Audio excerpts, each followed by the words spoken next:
आज बात करते हैं शॉपिंग की और कैसे इसका तरीका पूरी तरह बदल गया है। कभी सोचा है हम उन भीड़ भाड़ वाले बाजारों से निकलकर सिर्फ एक क्लिक में शॉपिंग करने तक कैसे आ गए? तो चलिए आज ई कॉमर्स की दुनिया को थोड़ा और करीब से समझते हैं और जानते हैं कि ये है क्या चीज। वो दिन तो याद ही होंगे जब शॉपिंग का मतलब था घंटों बाजारों में घूमना, चीजें ढूंढना। खैर, वो जमाना अब बीती बात हो गई है। आज का डिजिटल दौर खरीदने और बेचने के तरीके में एक क्रांति ले आया है। मतलब पूरा का पूरा बाजार अब हमारी उंगलियों पर है। तो चलिए खरीदारी के इस नए दौर को थोड़ा और गहराई से देखते हैं। ये एक ऐसा बदलाव है जिसने पता भी नहीं चलने दिया और हमारी रोजमर्रा की जिंदगी को बदल कर रख दिया। और ये सिर्फ सुविधा की बात नहीं है, ये तो हमारे जीने के तरीके में ही एक बहुत बड़ा, एक बुनियादी बदलाव है। तो अब इंतजार कैसा? लेटेस्ट फैशन के कपड़े हों, कोई नया चमचमाता हुआ गैजेट या फिर घर का हफ्ते भर का राशन, सब कुछ बस एक टच की दूरी पर है। जरा सोचिए, ये तो ऐसा है जैसे पूरा का पूरा शॉपिंग मॉल अपनी जेब में लेकर घूम रहे हों।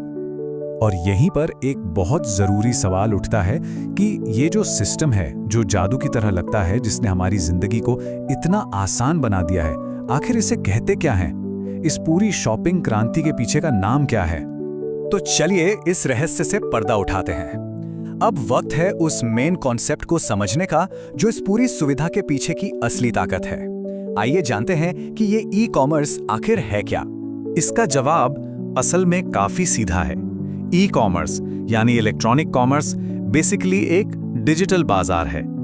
इसे एक ऑनलाइन मेले की तरह समझिए, एक ऐसी वर्चुअल जगह जहां दुनिया भर के खरीदार और बेचने वाले इंटरनेट के जरिए एक दूसरे से जुड़ते हैं और लेन देन करते हैं। कोई सरहद नहीं, कोई सीमा नहीं। अच्छा, तो अब ये तो समझ आ गया कि ई कॉमर्स क्या है। तो चलिए अब उन बड़े नामों पर नजर डालते हैं जिन्होंने इस कॉन्सेप्ट को हम सबकी रोज की जिंदगी का हिस्सा बना दिया है। मुझे यकीन है कि इनमें से कुछ नाम तो बहुत ही जाने पहचाने लगेंगे। हाँ, तो Amazon, फ्लिपकार्ट, मीशो, ये नाम तो आज घर घर में सुने जाते हैं, है ना? इन प्लेटफॉर्म्स ने सिर्फ व्यापार को आसान ही नहीं बनाया, बल्कि इन्होंने तो मौकों का एक पूरा नया दरवाजा खोल दिया है। अब छोटे से छोटा दुकानदार भी एक बहुत बड़े ग्लोबल बाजार तक अपनी पहुंच बना सकता है।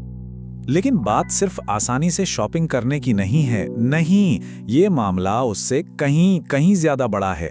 ये असल में विकास का एक सुनहरा मौका है और ये मौका सबके लिए है, चाहे वो एक आम इंसान हो या कोई बड़ा बिजनेस। ये बात इस पूरी क्रांति की आत्मा को पकड़ लेती है। देखिए, ई कॉमर्स कुछ गिने चुने लोगों के लिए नहीं है। ये तो सबको एक बराबर मौका देने वाला एक जरिया है जो हर किसी को इस डिजिटल दुनिया में आगे बढ़ने का और कामयाब होने का मौका देता है। और सबसे मजेदार बात पता है क्या है? ये एक टू वे स्ट्रीट है, मतलब फायदा दोनों तरफ है। ग्राहकों के लिए घर बैठे आराम से शॉपिंग करने की आजादी, और बेचने वालों के लिए, उनके लिए ये अपने बिजनेस को देश और दुनिया के कोने कोने तक पहुंचाने का एक जबरदस्त मौका है। तो संदेश एकदम साफ है, आज के जमाने में डिजिटल होना अब कोई ऑप्शन नहीं बल्कि एक जरूरत बन गया है। ये वो चिंगारी है जो किसी भी बिजनेस को एक नई लेवल पर, एक नई ऊंचाई पर ले जा सकती है।